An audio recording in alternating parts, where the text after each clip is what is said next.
বাংলাদেশের ক্রীড়াঙ্গনে আমরা যাতে প্রত্যেকটি সেক্টরের যারা সুধীজন রয়েছে, যারা আমাদের পিতামাতা রয়েছে, বাবা মা রয়েছে, আমরা সেই বাবা মার উদ্দেশ্যে বলতে চাই, আমরা সেই সাধারণ মানুষদের উদ্দেশ্যে বলতে চাই যে আপনার সন্তানকে খেলাধুলার পাশাপাশি, পড়াশোনার পাশাপাশি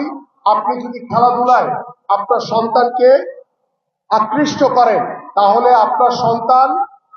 শারীরিকভাবে এবং মানসিকভাবে সুন্দরভাবে সুস্থ জাতি হিসেবে তারা নিজেদেরকে গড়ে তুলতে পারবে। আমরা সেই প্রত্যাশা করি। আমরা চাই যে বাংলাদেশের ক্রীড়াঙ্গনে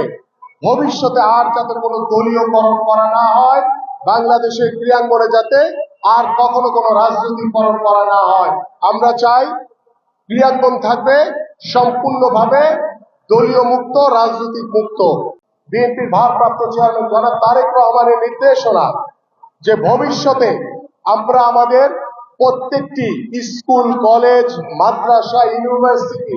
প্রত্যেকটি জায়গাতে বাংলাদেশের যে স্পোর্টসের, যে ফুটবল, ক্রিকেট,